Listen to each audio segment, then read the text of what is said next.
చాలా పెద్ద సర్వే జరుగుతుంది. ఆ సర్వేకి సంబంధించిన క్వశ్చన్ అడుగుతున్నాను, కంపల్సరీగా కామెంట్ చేయండి. ఏపీలో ఇప్పటికిప్పుడు ఎన్నికలు జరిగితే సీఎంగా ఎవరు గెలుస్తారు? Chandrababu CM, Jagan CM.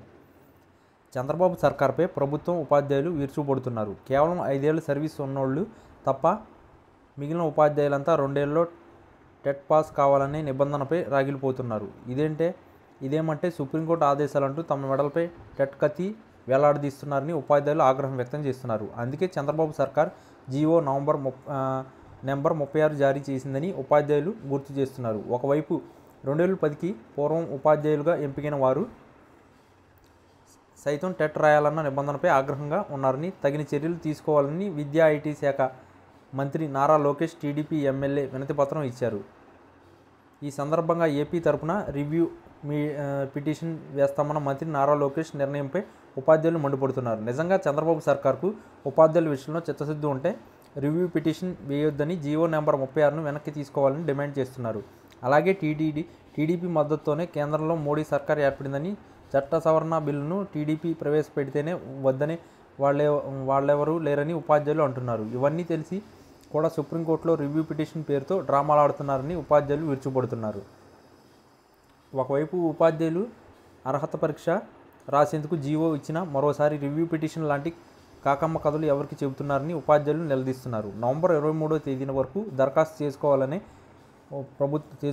ప్రభుత్వ నిబంధనపై ఉపాధ్యాయులు రగులుతున్నారు. తెలంగాణ సర్కార్ కేవలం ప్రమోషన్ల కోసమే టెట్ నిర్వహిస్తుందని ఉపాధ్యాయులు గుర్తు చేస్తున్నారు. అలాగే పొరుగునే ఉన్న తమిళనాడు ప్రభుత్వం ఇన్ సర్వీస్ టీచర్లకు ప్రత్యేకంగా టెట్ నిర్వహిస్తున్నట్లు ఉపాధ్యాయులు చెబుతున్నారు. అది కాకుండా ఉపాధ్యాయులు బోధించే వాటిపై టెట్ తమిళనాడు నిర్వహించడాన్ని గుర్తు చేస్తున్నారు. తమిళనాడులో సంవత్సరానికి 3 ప్రత్యేక టెట్లు నిర్వహిస్తున్నారని చెబుతున్నారు. కనీసం తెలంగాణ, తమిళనాడు, కేరళ రాష్ట్రాల్లో ఉపాధ్యాయుల విషయంలో ఆయా ప్రభుత్వాలు చూపుతున్న శ్రద్ధాశక్తులు కూడా బాబు సర్కార్ చూపడం లేదని మండిపడుతున్నారు. ఎన్నికల్లో రాజకీయంగా కూటమి భారీ లబ్ధి పొందింది, అవసరం తీరాక గాలికి వదిలేసిందని ఉపాధ్యాయులు ఆగ్రహిస్తున్నారు. ఆంధ్రప్రదేశ్లో ఏడాదిలో ఉపాధ్యాయులకు 12 సార్లు శిక్షణలు ఇస్తున్నారన్న సంగతిని గుర్తు చేస్తున్నారు. అలాగే ఆన్లైన్లో 20 సార్లు శిక్షణ ఇస్తున్నట్టు నిరంతర వ్రాత పరీక్షలు శిక్షణలు పొందుతున్న ఉపాధ్యాయుల్ని అప్డేట్ కాలేదంటూ సుప్రీంకోర్టు తీర్పును అడ్డం పెట్టుకుని జీవో జారీ చేయడం మంచిది కాదని వారు విమర్శిస్తున్నారు. శిక్షణ ఇచ్చినా మీకు తమపై నమ్మకం లేదా అని ఉపాధ్యాయులు ప్రశ్నిస్తున్నారు. నిరంతరం శిక్షణతో తాము నైపుణ్యం సాధించలేదా, రుద్దటలేదని ప్రభుత్వం భావిస్తుందా అని ఉపాధ్యాయులు ప్రశ్నిస్తున్నారు. ఈ వీడియో కనుక మీకు నచ్చినట్లయితే please like, share and subscribe channel.